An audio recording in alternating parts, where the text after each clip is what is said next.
Hi, this is my last video before my hunger strike results in my death. Um, I want people to understand what questions they need to ask after I am dead. The first one is, why are we institutionalizing bigotry into the Riverside court system? Why is there such a commitment to discrimination?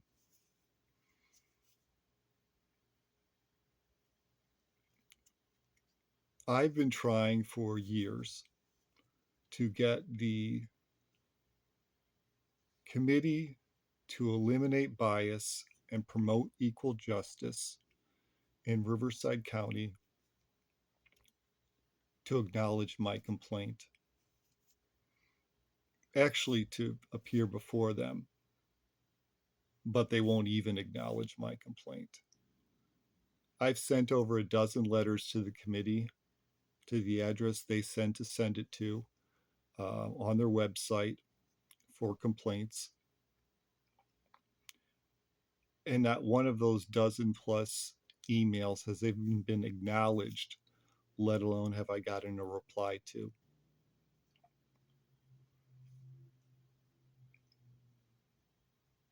I don't know why the Riverside Civil Rights Committee doesn't even see that men are people that can be discriminated against. It's a level of bigotry that I can't really understand. How do you make a video on what you're doing? This is what they did, saying how you're going to uphold equal access to the court and equal justice system, but you think men are so much less than people that they don't have those civil rights. And what's really hard is I think it goes beyond just not acknowledging that men can be discriminated against. I think they know they're discriminating.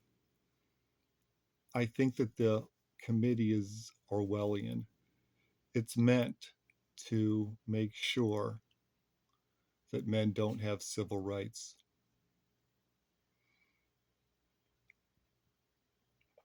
The head of the committee is Gail O'Rain, Gail, last name O apostrophe Rane.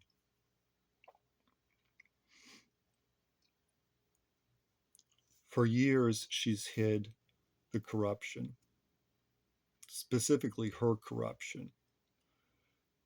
It just so happens to be, as luck would have it, that Judge Gail O'Rain is the judge who originally ruled in my family court case and had me falsely imprisoned for 444 days without trial.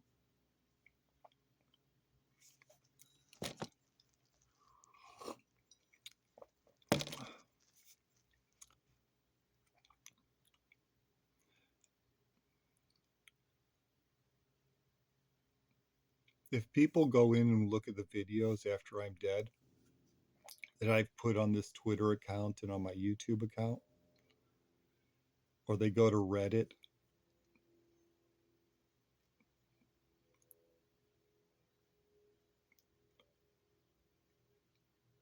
you can get a really good understanding of just what I've been through.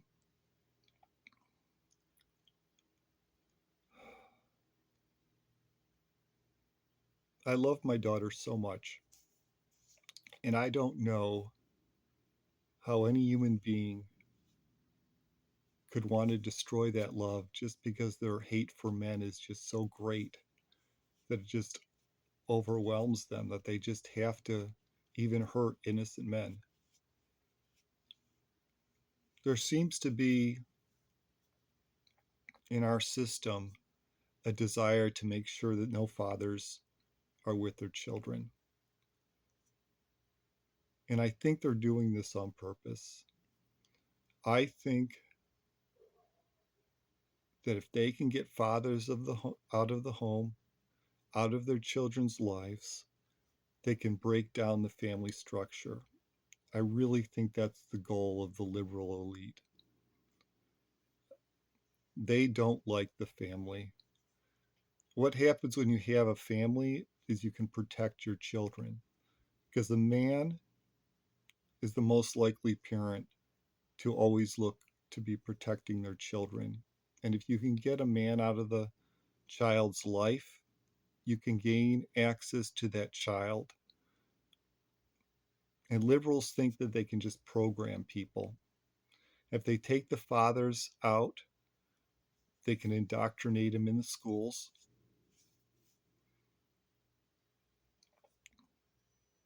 They can sexualize them. They can destroy them by trying to change their gender. It really is a cult that hates the family and hates the way our civilization has been built.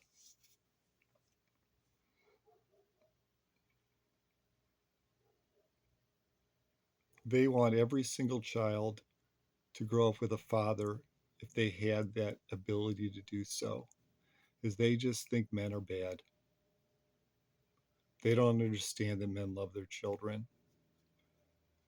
And I don't know if they did understand it, they would even care. They have to get to the children. That's the whole point. And that they get to inflict pain on men is just a bonus to them.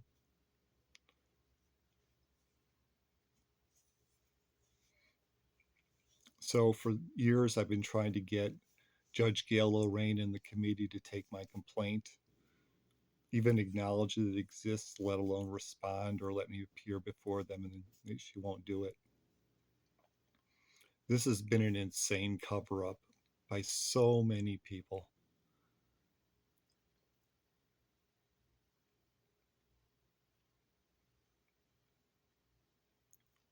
I don't know where to go next. I don't know what to say. I don't know how to get people to understand what I'm doing. I love my daughter more than anything. She's everything to me. She's my entire world. And I don't want to die. That's not why I did this. Sure, I felt like dying for a very long time because of all the trauma and all the abuse I've been through with my wife and then the court system. So yeah, that is there. I do want to die. It's been horrible this last 10 years and the last 6.5 years with the court system and how bigoted it is.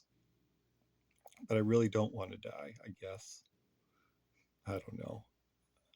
I go back and forth. I don't know what to say about that. But I've stayed alive for my daughter. The problem was it got to the point where it just kept getting worse and worse, and I kept losing more and more hope. So, what I decided to do was do a hunger strike in a last bit effort to maintain some hope.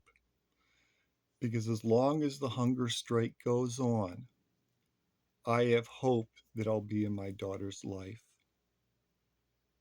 But once that hunger strike ends, or if I didn't have this hunger strike, I'm afraid I would kill myself. And I know that's a horrible thing to say, and I don't expect my daughter would understand it.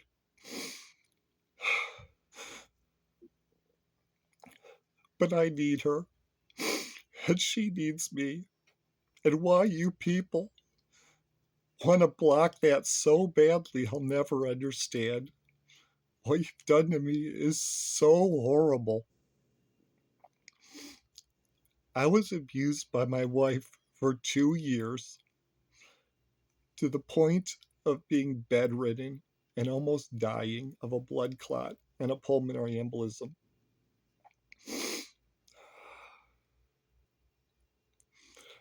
My wife got a restraining order. I've been um, threatening for years to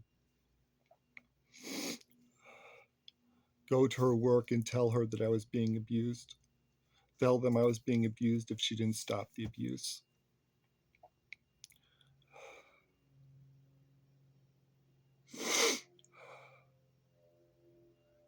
God, this is hard. I don't want to be known as a victim. It's the worst thing a man can have to go through is to admit that he was victimized by someone. It's just not looked upon well. Men, you just they just think men are weak, nothing they could do. I don't know what to say. I know it's not good. Um, any case, shit.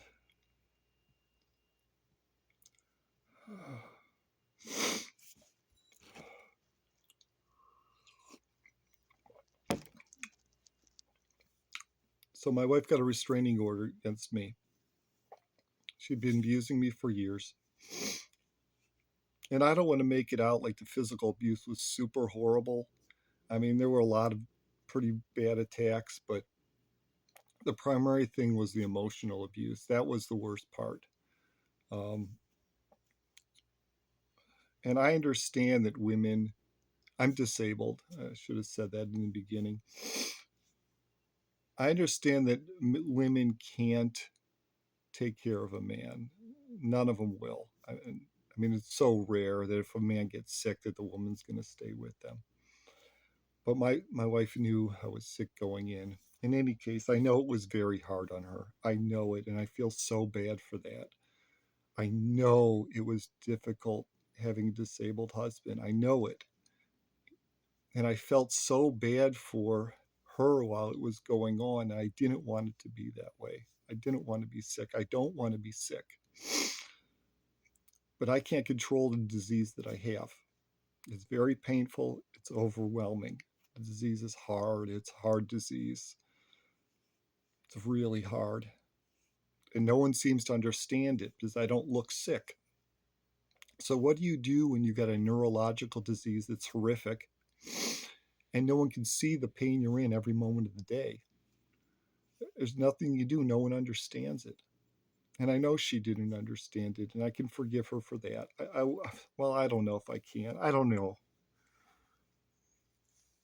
I tried to explain. I think she knew how bad my disability was, but she hated me so much for being disabled.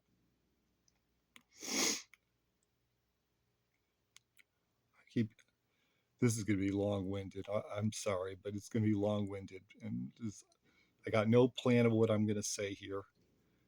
I just know that people are going to want to know why I died. And still, I hope to God at the last minute someone rescues me, but I don't think that's going to happen. And I'll explain why that's not going to happen. But I was abused my wife for years. I went to her family and her aunt, her parents and aunt, and I begged them to intervene. So I got my wife got a restraining order against me. I go to court and I give the judge, Judge Gail O'Rain, who just happens to be the head of the Civil Rights Committee, God help me. I gave her 2 years of letters, emails, and texts to her parents, to my wife's parents and aunt, where I tell them I'm being abused and I'm begging them to intervene. I gave my wife two written apologies, or no, my wife gave me two written apologies in which she apologizes for abusing me and promises she's going to stop. Now, my wife had apologized hundreds of times, hundreds and hundreds and hundreds of times, maybe even over 1,000. I really don't know, to stop abusing me, to just stop the abuse. Because I would always tell her, just treat me as good as a coworker. I wish you would love me, but if you don't, just treat me as good as you would someone at work. That's all I'm asking. I want what's best for our daughter. I want to get along. Please just stop. She couldn't do it.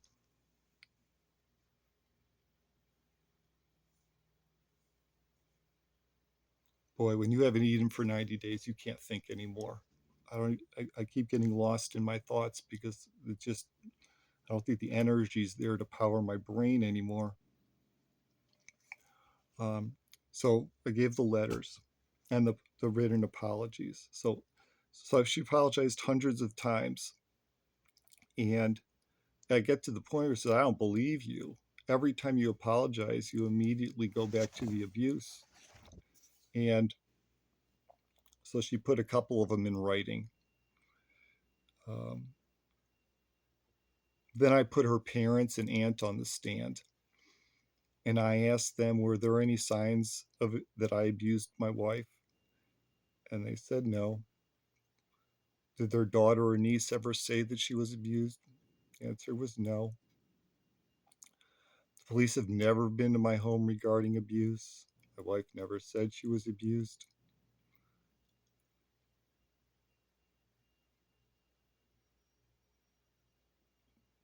And then when I got the restraining order, I turned to my wife, but she was home with our child. We were all home. It was a weekday, and she still stayed home.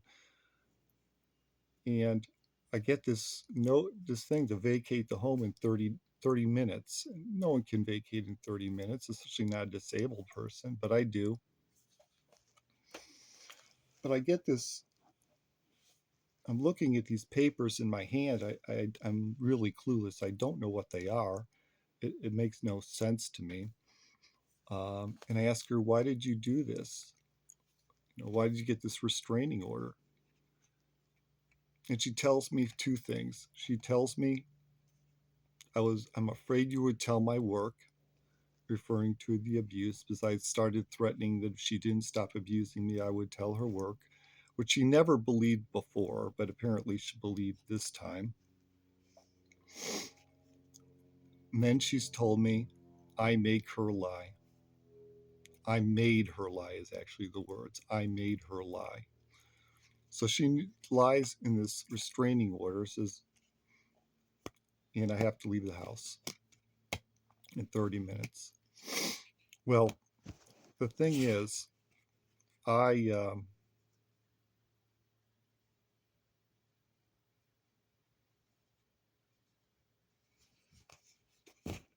got it.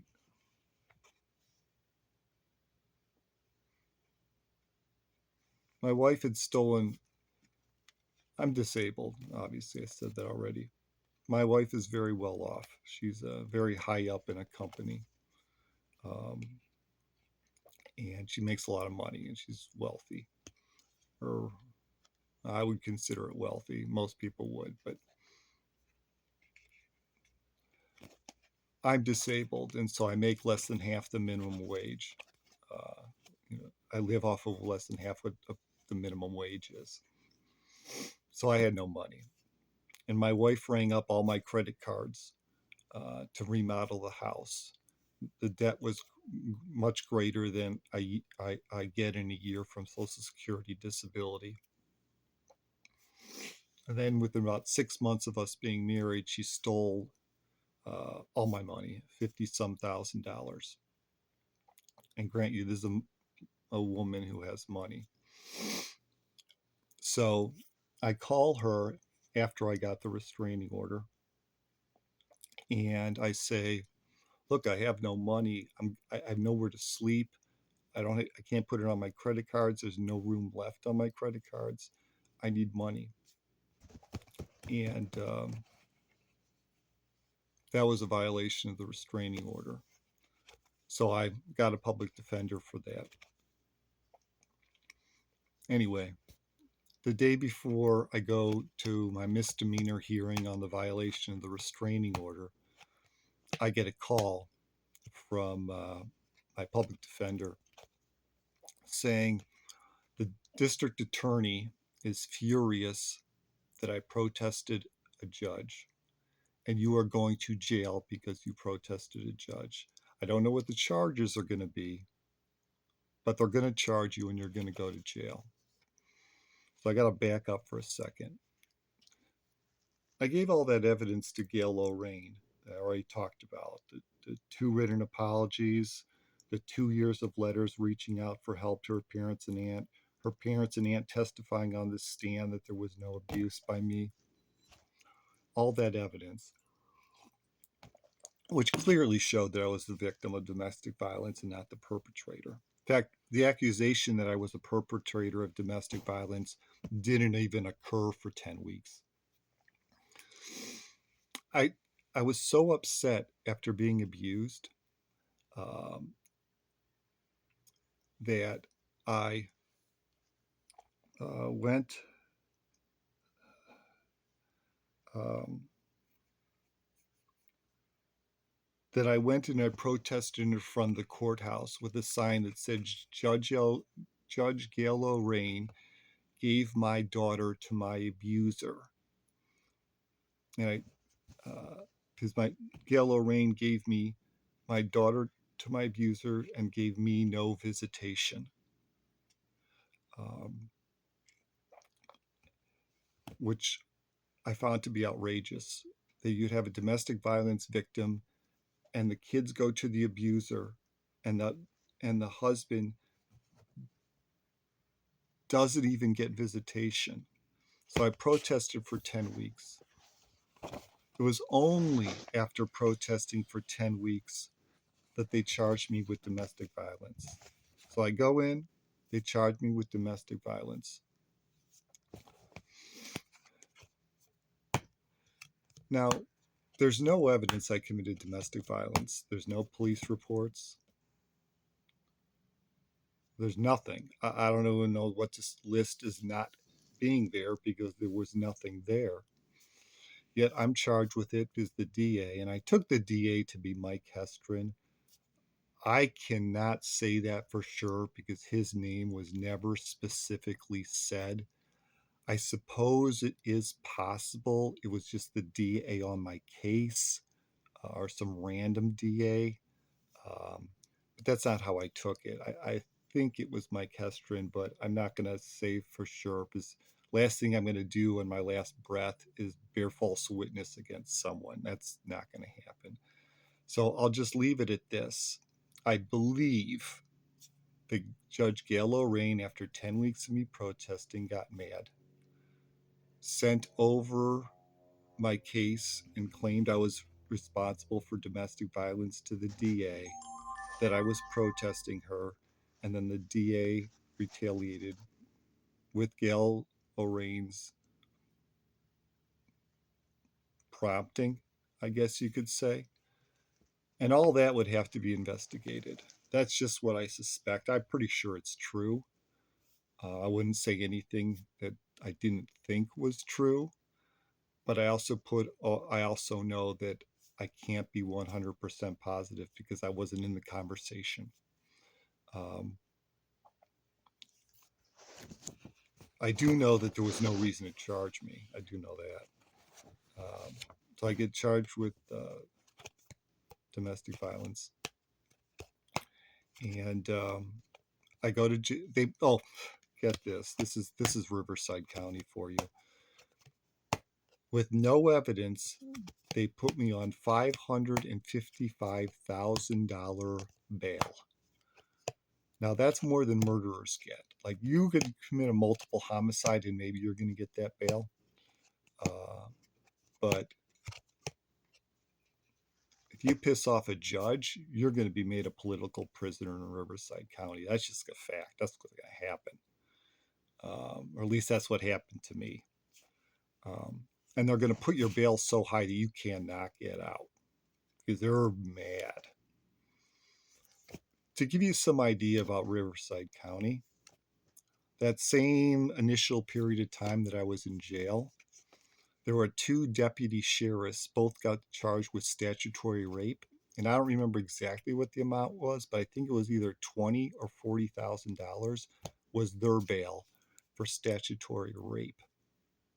Because this county is not about protecting children. That's the last thing the family courts in the county do here in Riverside. That's not the program. Um,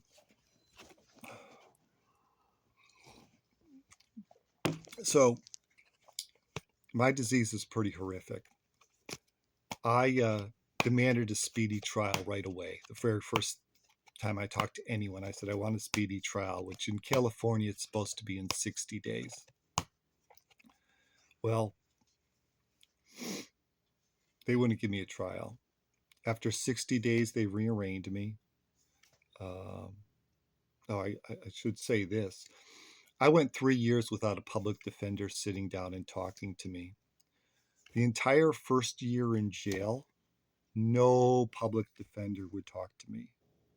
I didn't talk to any public defender before my preliminary hearing, or I would have told my assigned attorney, there is no evidence here.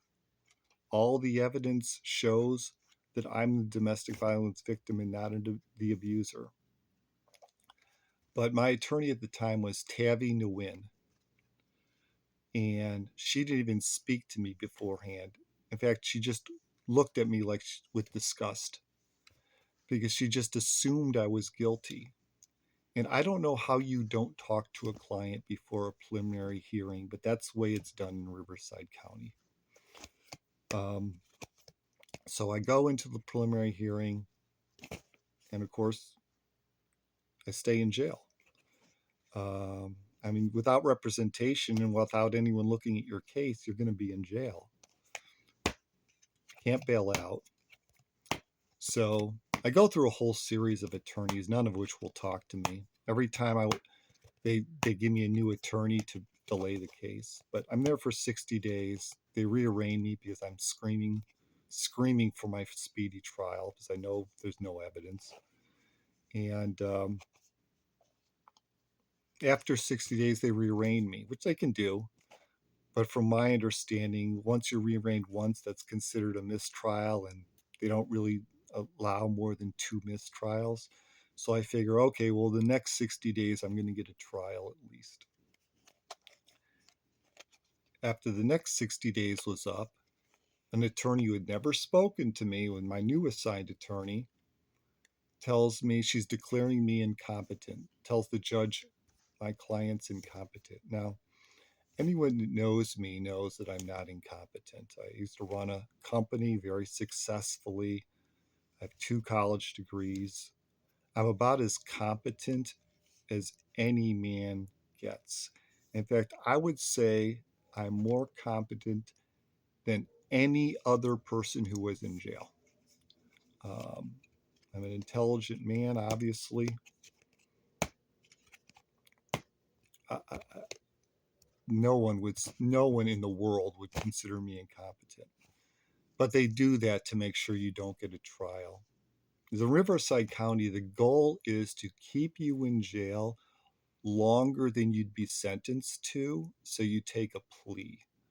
That's how the whole system in Riverside County is set up, and all the judges and everyone goes along with it. Okay, so the court system's overburdened. They can just keep you in jail long enough, just get to you to plea whether guilty or innocent.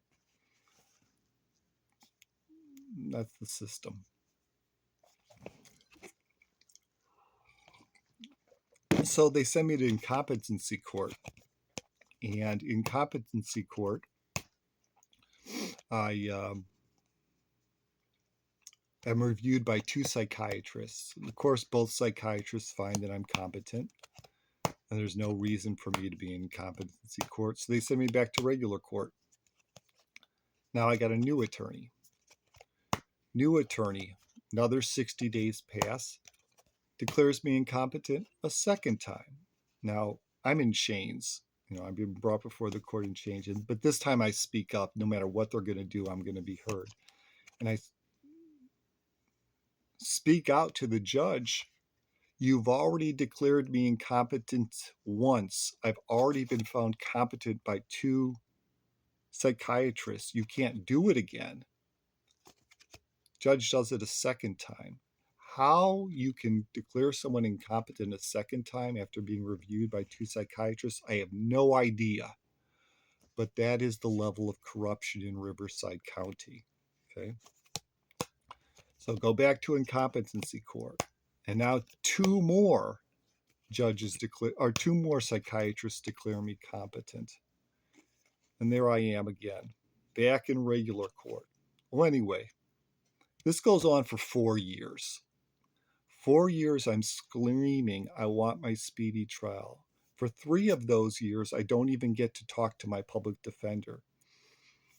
8 times I go to what's called a Marsden hearing, where you can try to have your attorney removed for not working on your case. Rather than work on my case, these attorneys would rather go to a Marsden hearings and argue for an hour or two about whether they should be removed from the case. I've gone to Marsden hearings. One attorney I took 5 times, 5 of those 8 times to a Marsden hearing, and said he won't take my case forward. He won't talk to me. I had a Marsden hearing judge tell me I have no right to speak to my attorney before trial. I then told the judge, my attorney has told me I'm guilty without ever discussing my case with me and not knowing any particulars on the case because he thinks anyone who's charged is guilty. This is a public defender, mind you. The judge's response to this is, if you were charged, you're probably guilty. That's the judge's response. So the court system in Riverside is just going off the basis that everyone is guilty. No one is given the presumption of being innocent in Riverside County. That's just not how the judges think. They think if you're charged, you're guilty. That's just the way it is. Of course, I never was able to get any attorney removed. It didn't matter that no one would actually talk to me or work on my case. And I was told explicitly that I have no right to talk to my attorney before trial.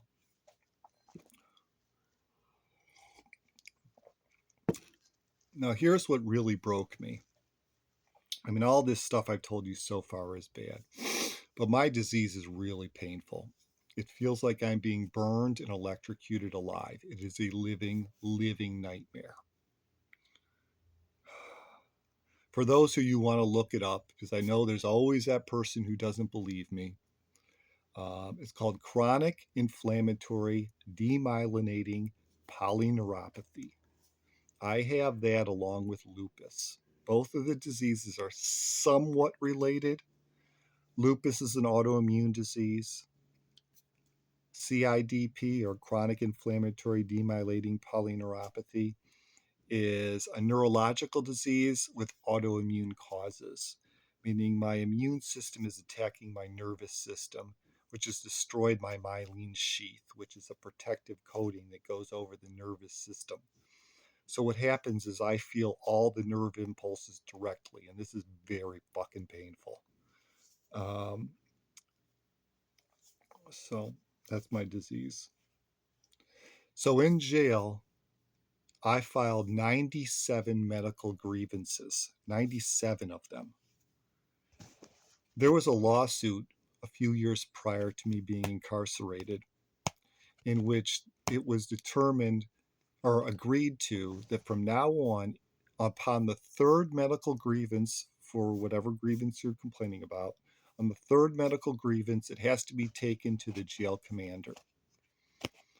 I did this 97 times, and they never allowed the jail commander to see it. Never. Now, keep this in mind. Chad Bianco, and this is what's so funny, I probably align with him on most things politically. I'm a conservative. I'm a Trump supporter. You can hate me if you want to. But Chad Bianco let me be tortured. And for this reason, this man should never fucking be governor. I mean, give me a break. I don't care if he aligns with all the beliefs you have. If you allow a man to be tortured, you can't be governor. I mean, give me a fucking break. So I'm in jail, 97 grievances. I don't get the medical treatment I need. I need infusions. Out of jail, I I infuse myself with immunoglobulin subcutaneously 3 times a week.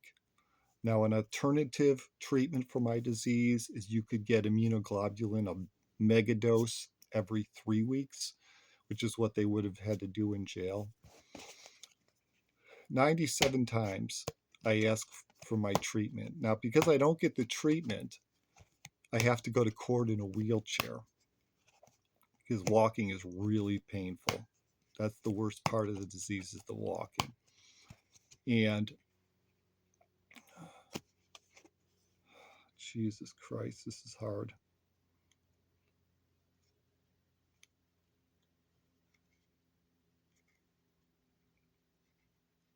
At one point, so the first, I feel like I'm being burned and electrocuted alive for a year, the first year in jail, 350 days in jail.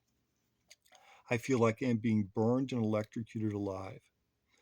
The PTSD that this has caused me has destroyed me.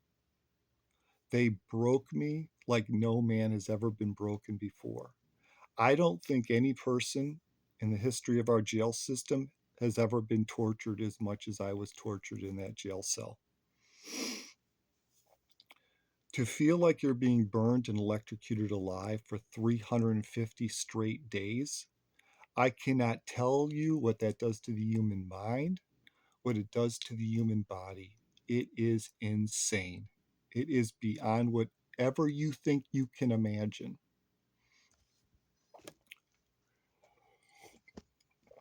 So after 350 days, they have to reduce my bail, and I get out of jail. I then go 2 more years trying to get an attorney to talk to me, and of course, the public defenders won't do that. Eventually, one does. Um, they don't give me my trial, though, for 4 years. And when I'm supposed to go to trial, they put me in jail during the term of the trial. So I go back to jail. And while in jail, again, I'm doing all these medical grievances, and I get a hold of the jail doctor. Jail doctor says, I'll give you the treatments if our specialist says you need the treatments. So they send me to a specialist, Loma Linda, which is the hospital they send jail people to. And of course, their specialist said, yeah, he needs this treatment. I've had this treatment for 15 years. Okay. Um, so they say, yeah, he needs this treatment. They make an appointment for me to go get this treatment because I get a call up from the jail nurse telling me we've scheduled an appointment for you for your infusions. We can't tell you the date because they never tell you the date you're going to the hospital and jail, but we can't tell you the date, but we scheduled it. You're going. Then the jail doctor overrides the specialist, counteracting what she said she was going to do if the specialist said I needed it, and withdrew my treatment. Well, I informed my attorney of this 4 times because it's an ongoing saga. 4 times I informed my attorney I'm being tortured in jail. You cannot put me on trial while torturing me.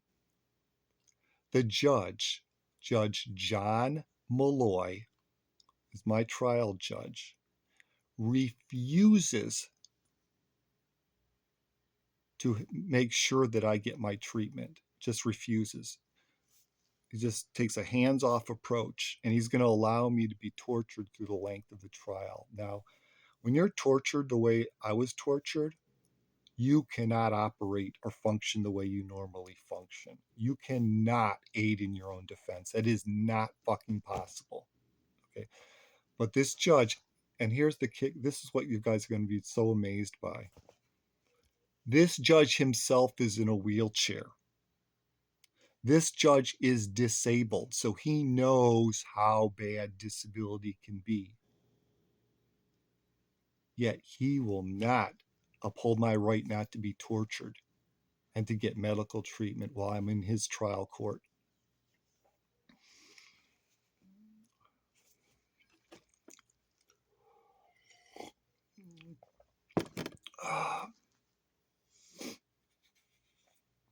I don't know where this video is going to end, but before it ends, I want to go through all the people I have mailed at the Committee to Eliminate Bias and Promote Equal Justice.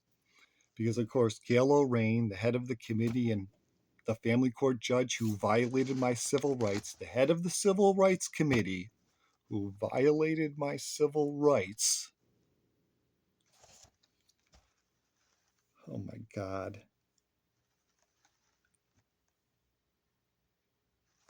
Won't even acknowledge a complaint that I have to the committee. So what I did was I saw the video, which I posted on my X account, of 7 of the committee's judges talking about how they're going to uphold equal justice for everyone. And I have their names. So I mail them and I say, look, Judge Gail O'Rain is not allowing me to submit a complaint, even though you have a way of accepting complaints.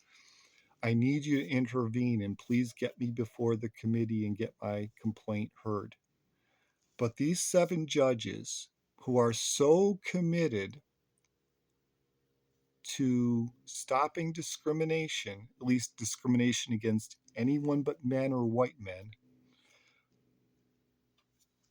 won't acknowledge the complaint. They won't help me. Never got any response, and they were mailed multiple times. In the end, through a request, I don't know if it's Freedom of Information Act or whatever, I sent a request over to get a list of all the people on the committee. And I mailed every single one of them saying, I want to get before your committee. My complaint's being acknowledged. Judge Gail Lorraine's engaging in a cover-up. Not one of them responded, not one out of 32. So I'm now going to list all 32 members of the committee that are committed to institutionalizing discrimination in our courts. Even though the committee is explicitly set up to stop discrimination, Gail Lorraine and these 32 people are using it to implement discrimination. They are institutionalizing discrimination in the Riverside County court system. Judge Jonetta Anderson, Judge Jason Armand, Armand,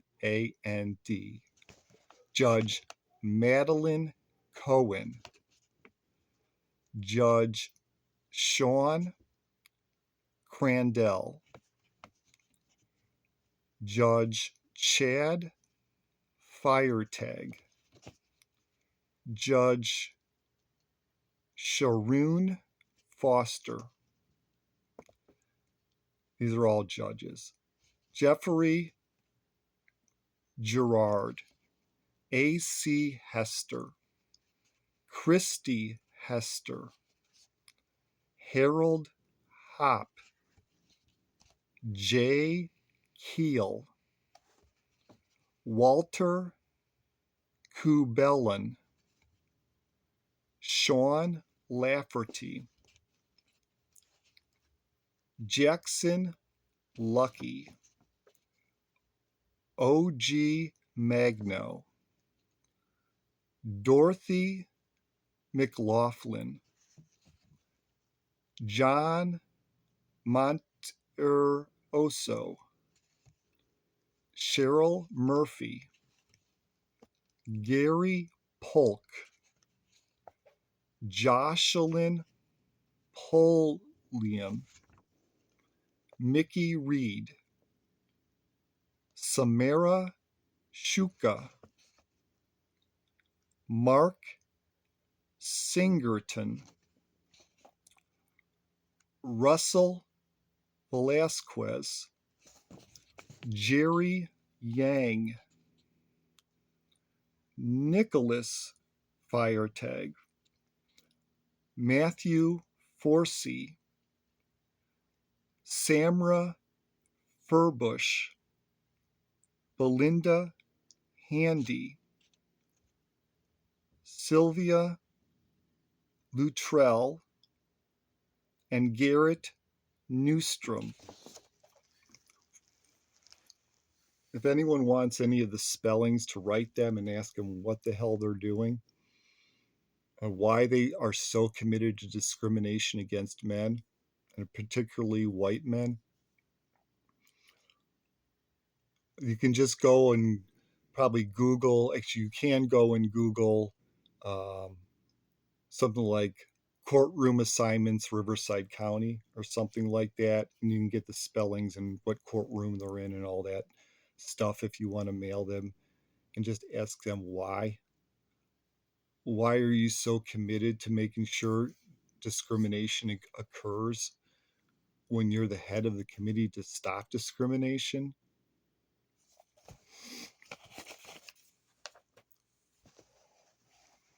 I've gone to consecutive presiding judges. Presiding judges here are on 2-year terms in Riverside County. The latest judge is Judge Jacqueline Jackson. And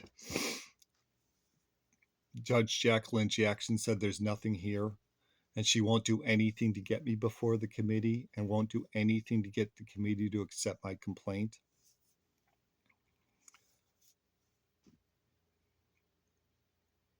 Now, there's so much more to this, and you're going to have to go to the prior videos to see it. But because I can't go into everything here.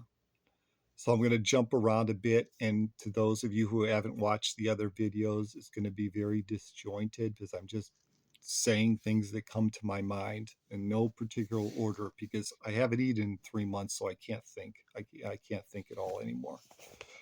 Oh, shit. Or at least I can't keep a thought in my head anymore. Um,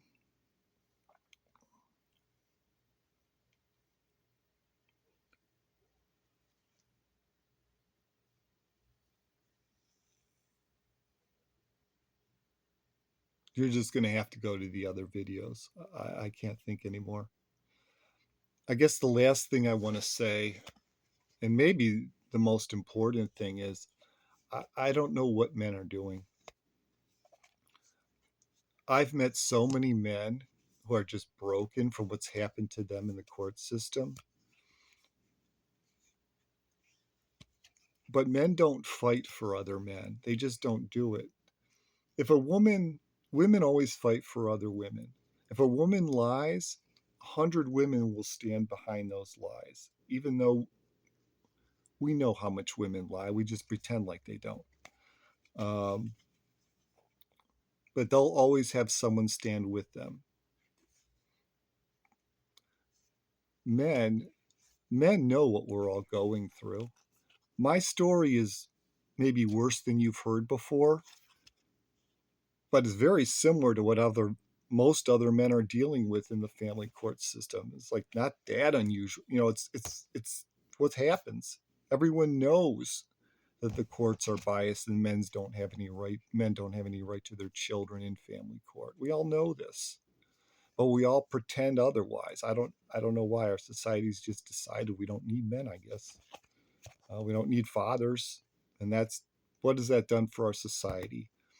Everyone you see in jail, almost all of them, 85, 90%, they grew up in a fatherless home. All the mental illness in children, it's all fatherless homes, or virtually all of it. All the trying to convert men into boys and girls into, or girls into boys and boys into girls, that's all single moms. We all know it. It's not the elite with intact families. Well, some of the elite do it, but it's mostly just single moms destroying their children. Because without a father in home, you get nonsense in the kids' heads, and they all end up with mental health issues. And the mental health crisis among our children, it's huge. The suicide rate is insane. What are we doing to our kids? Does anyone, forget men for a moment, does anyone, anyone ever put the kids first. It never happens. It's always women before children nowadays because everyone has to be so woke that women are always the victims.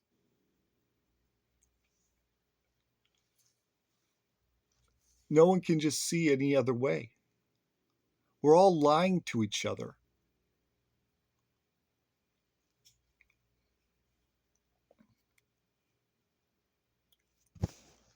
God, I wish I'd eaten something, so I wish I could think and be more eloquent with this. And I think if you go back to my videos, you'll see I explained all this a lot better before. Anyway, men don't support men. They never do. I'm a disabled domestic violence victim who was incarcerated and tortured for 444 days in total, had my mind destroyed, lost everything, all my money, my child, even my freaking dog. Okay. I lost everything.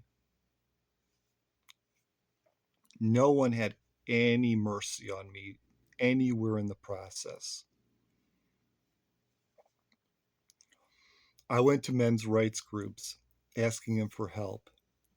When you have the National Coalition for Men, the leading organization for men in this country, and they won't fight for someone like me, they're not going to fight for any man.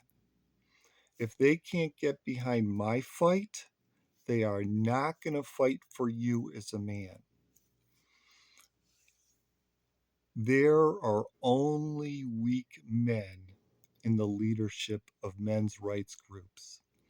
All these men do all day is tweet on X or comment on Reddit about all how women are all the problem. And yeah, that's a problem. But the bigger problem we have is weak men who won't stand up for other men.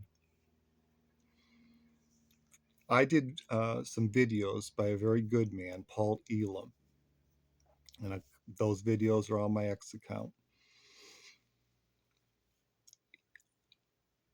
I think he is the only man I actually ever spoke to who really understands what's going on and really sees that men are part of the problem because men don't stick together.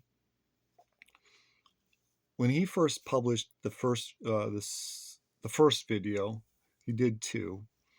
There were 400 viewings of that video in the first 14 hours.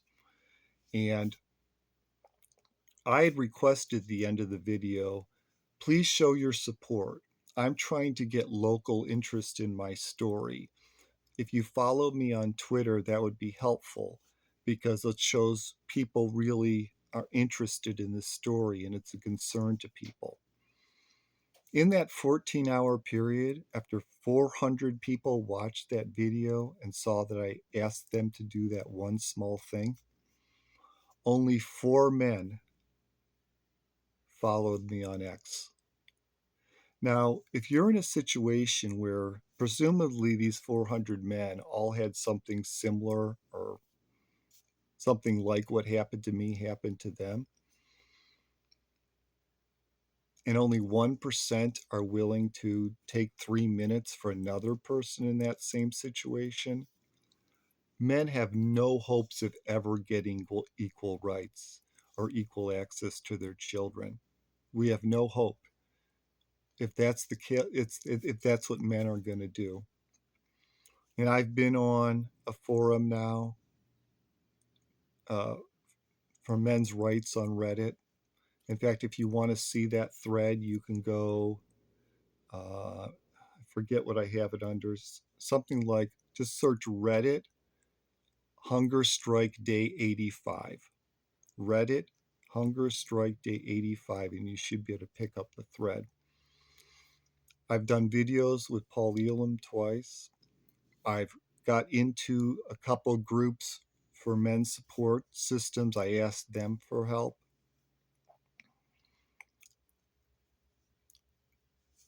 I've asked people to call my local press, the press enterprise. Um, a simple enough thing to do. And actually, I think I have their number here. Yeah. Press Enterprise 951 684 1200. And I've asked them to tell my story. Tell them there's a man outside starving himself to death for his child and for the right to be in his child's life. I don't think anyone has called that number. I don't think a single person has. Now, I've mailed the Press Enterprise a couple times, opened letters, which are also on my X account, two open letters you'll find near the top, open letters to the Committee to Eliminate Bias and Promote Equal Justice, Gail O'Rain, and the presiding judge, Jacqueline Jackson. Um,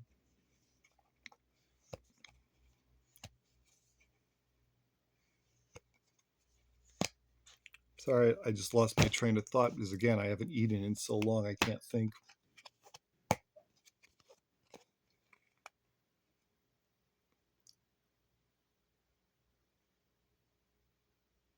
I don't know what to do when other men, as bad as and hateful as women are today, and as bigoted as they are towards men, I don't know what to do if the men's right movement is so feckless and cowardly.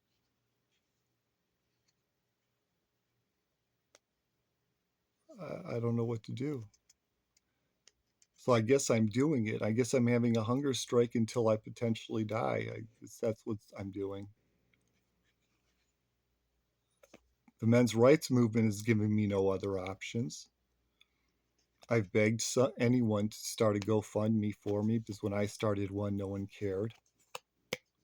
I've begged them to call the newspaper, call a TV station. I've even given emailed lists of all the exact reporter they need to call at every news outlet around here, and no one will do it.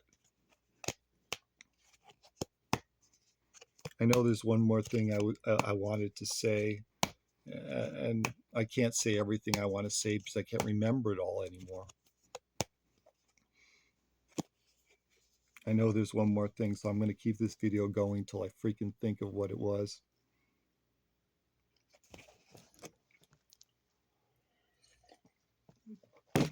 Oh, shit.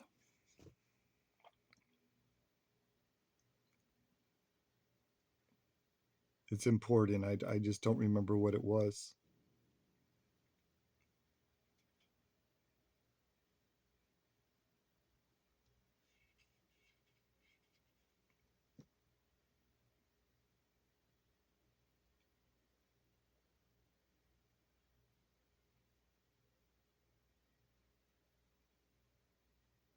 I don't know. I love my daughter so much. I'm so worried that she's going to grow up and be a single mom herself and just have a horrible life. I mean, if you don't have a good man as a father to understand how important fathers are, we're just going to your child's going to end up a single mom herself, and it's just going to perpetuate itself. Look what we've done. Look what this country has done. We've run this experiment. This is what I don't understand. We've run the fatherless experiment. We did it on black people, which is what America always does. We always try the experiments on black people first. In 1965, the fatherless rate among blacks was 20%, which is bad. It's 30% for whites now, but it was 20% for blacks back then, and we knew that was bad. We pretended like all black men are violent, and certainly a lot of them are. Let's be honest. Okay. But we pretended like they all were. And we got the black men out of the home in order to make sure that black women got benefits. We said, we're only giving you benefits if you don't have a man in your house. Every year since then, the fatherless rate for our black families has gone down. Right now, only 23% grow up with their biological father married to their mother in the home. We have decimated the black culture. It will never recover. It's over for black people. We destroyed them. The white liberal destroyed the black culture. And they were so good at it that they convinced black people that was the best thing for them. So now blacks continue to vote for their own destruction. And it's sad. It's really sad. People will say I'm bringing this up because I'm maybe racist. It's not the case. It's not the case. I bring it up because I care. But what do you do when you're a conservative that cares and all the liberals want to vote the destruction for the family? Why they want to destroy the family, I already explained. But we got to stop destroying the family. Our civilization can't take it. We're at 40% of children growing up without their father in the home. At 70%, we know your culture gets destroyed because we saw that happen to black people. Their culture is over. You think there's any hope left among black people? There's no hope there. What happens when we reach 50% of all the people in America being born without fathers in the home? Mental illness. No one wants to work anymore because what's the point of a man working? Men work for their families. That's why men work. If you're not going to allow us to have families, we're not going to work anymore. We're not going to work. And you already see that. No man wants to get married anymore. I don't understand why you don't see civilization collapse is coming. We can't keep things together without men. We pretend like men don't matter. But look at the world. Everything you have, women, everything you have was built by men. Everything. The phone you're using, the toilet you're sitting on, the electricity coming to your home, all the buildings you live in, all of them, they were built by men. You didn't do it. They're all maintained by men. Everything keeps going because of men. You eliminate us, you eliminate fathers, and you will have nothing left. You won't have a civilization. Do you understand? I don't know what to say to you. I don't know how do you get this, how bad men are suffering. I don't think you why? Why do you have to do this to us? Why do you have to do it to yourself? Because women aren't happy either. You think there's any women happy with what feminism has done to our society? There's no women who are happy anymore. I don't know. I'm going to have to end it here. I know there was more I was going to say, but I don't know what to do. I'm going to fight this to the end. I hope I don't die, but I probably am going to because men aren't going to do shit. They're just not going to.